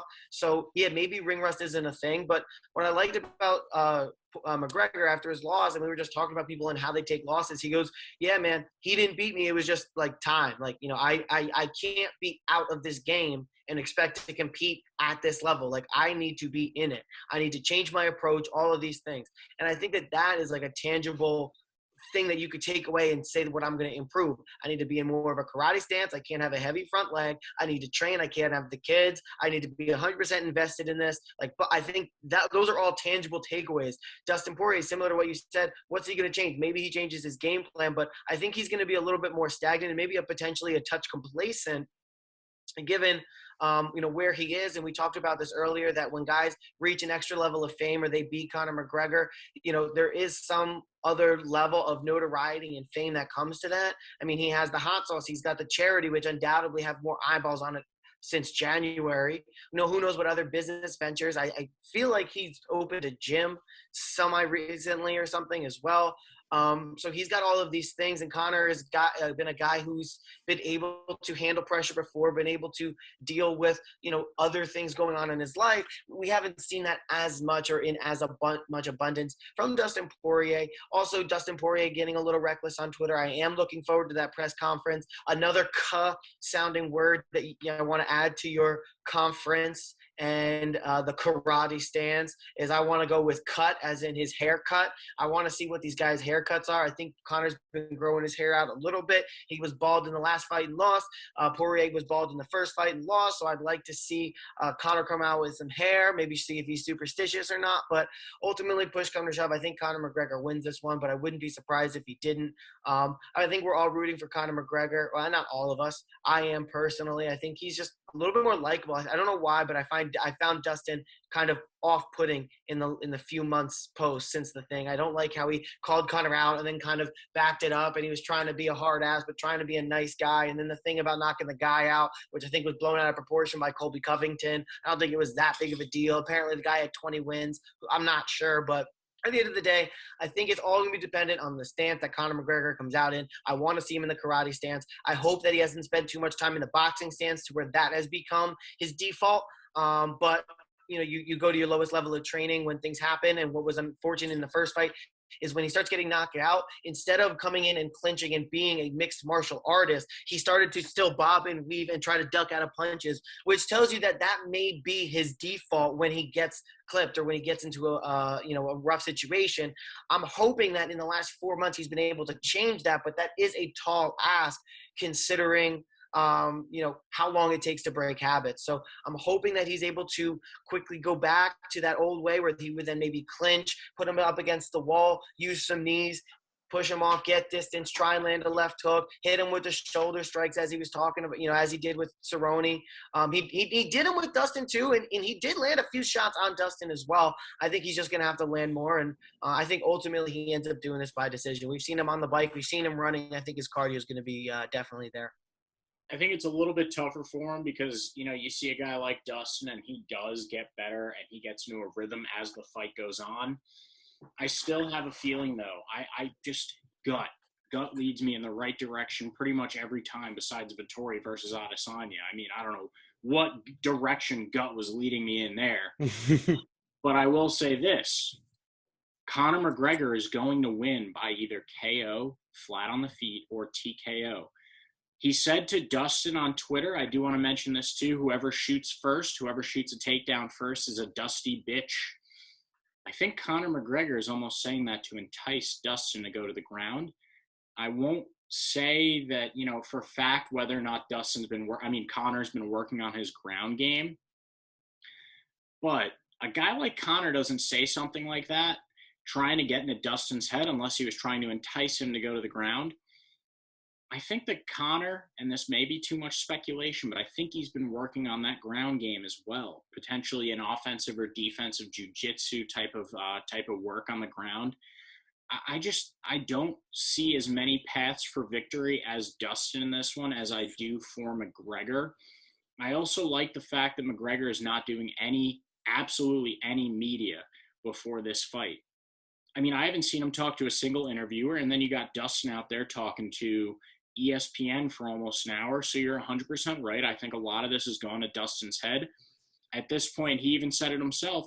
I'm fighting for the money. I want my kids to go to college. Well, what does Conor have? Conor has the money.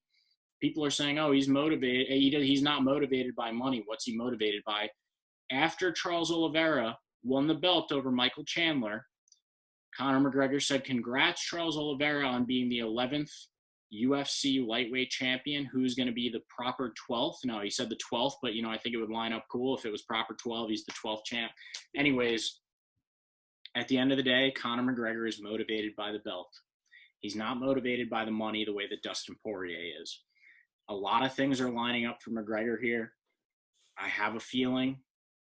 I know in my head and in my heart and in my beautiful big gut that Conor McGregor plus 108, give me the money. Ben, what do you think? All right, I'm going to preface everything I say with, dude, I have no idea, man. It's one of those things where it could go in literally any type of direction. Like, you guys made a good points. Me also, I'm waiting to see this press conference. If there's any ounce of nice Conor, I just, like, why? Why? That's not what got you here in the first place. Don't get me wrong. He was still a great fighter when he was doing all that trash talk stuff. People watched him to see those press conferences, things like that. So a couple points I have, just for the sake of you both picking Conor, I would love Conor to win, but I'm going to pick Dustin just for the sake of, the banter, I guess.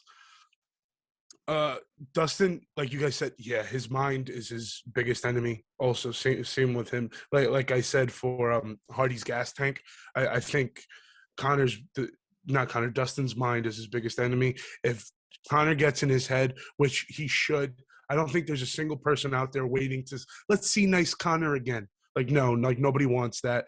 I know for sure Dana White doesn't want that. Nobody at the UFC wants that. So if he gets into his head, I do think that Dustin would let it happen, and in his mind, he started eating himself alive. He said it himself a bunch of times in the first fight. He credits it to being the fact that he was a younger fighter and, whatever excuse there may be. But Dustin let Conor get in his head for the first time. It was a change-up.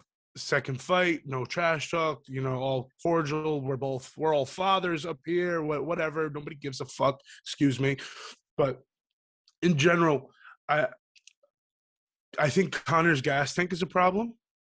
I think if it goes to the ground at all, I don't think Conor could hang with Dustin on the ground.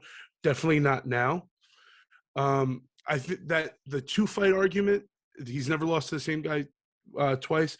I think that would be a relevant argument if the person was more active.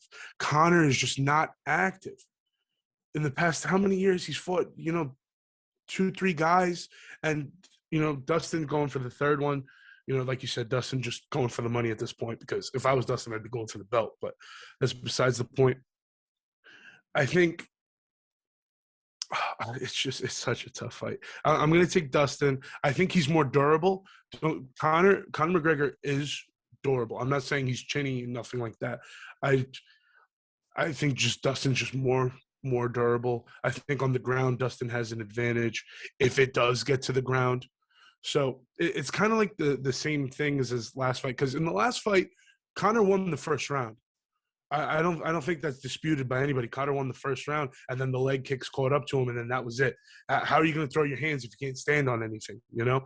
So if his legs get chewed up again, I think it's a bad sign. I think even if Dustin doesn't come out right away with calf kicks or leg kicks, whatever, I don't think.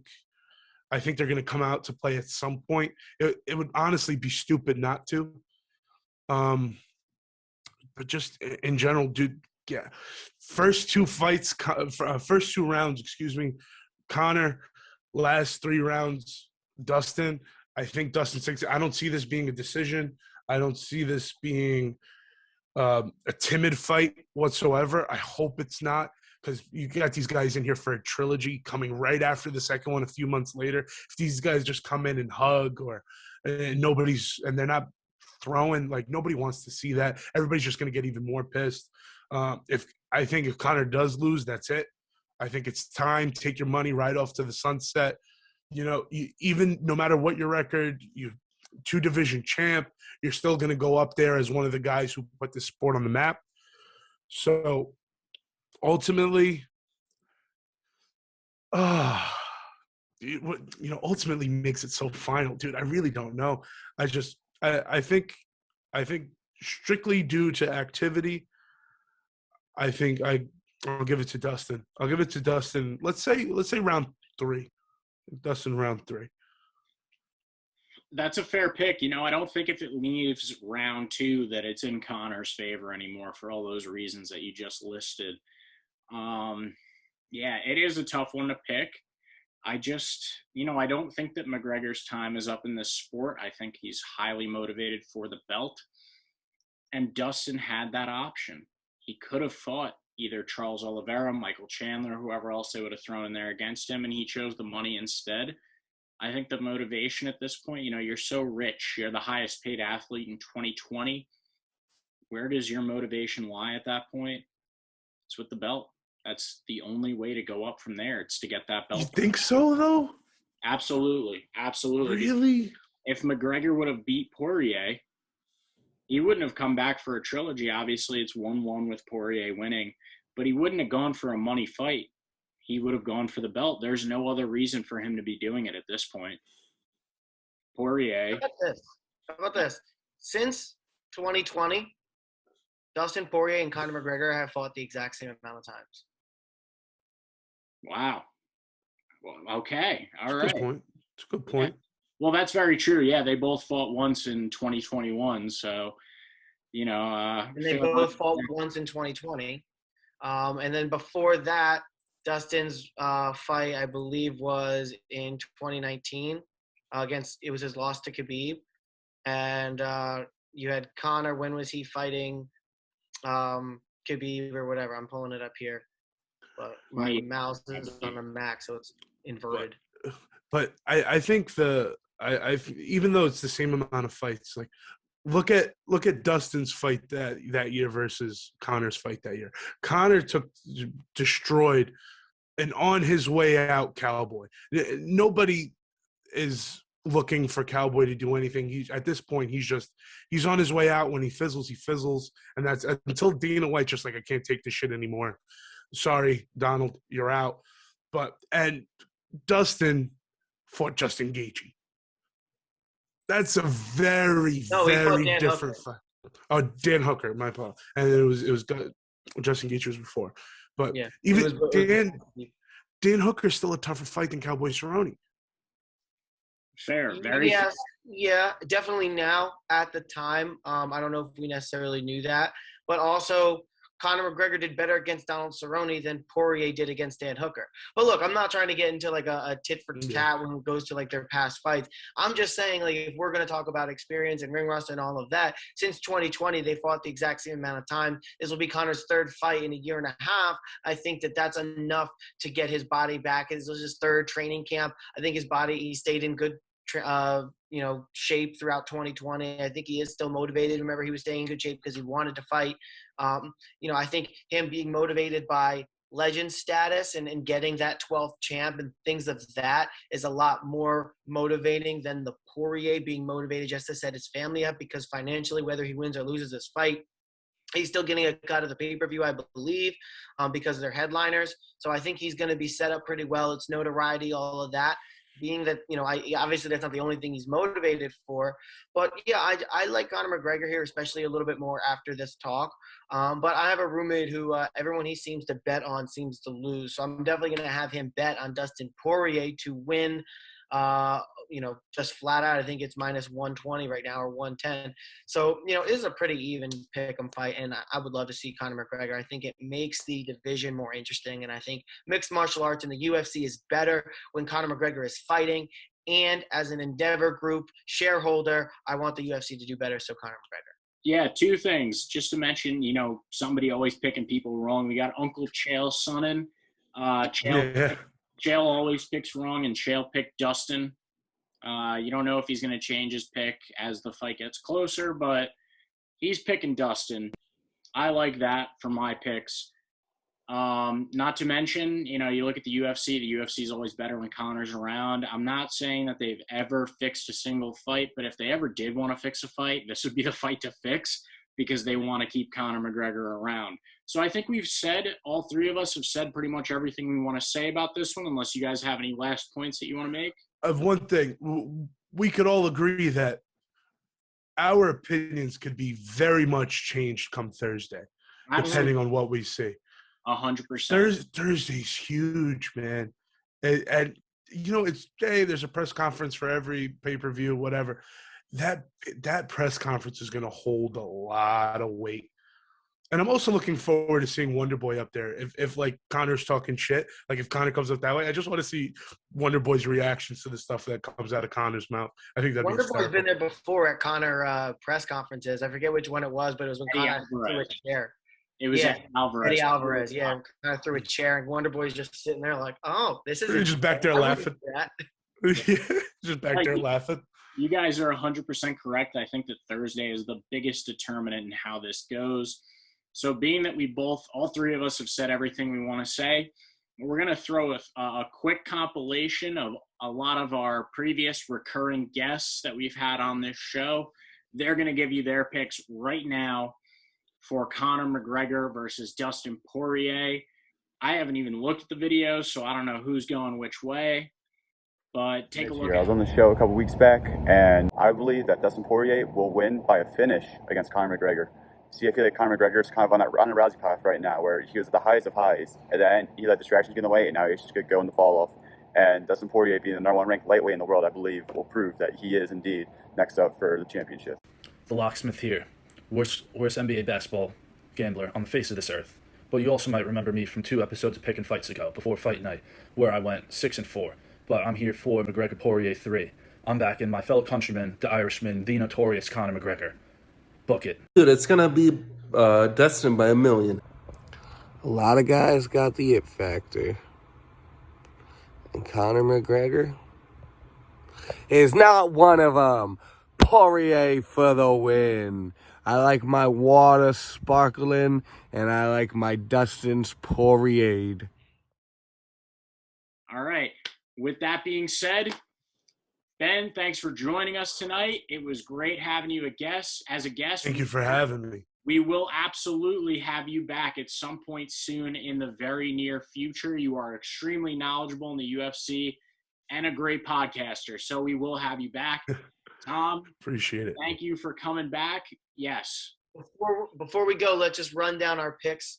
So for me, I have Brad Tavares, Jennifer Maia.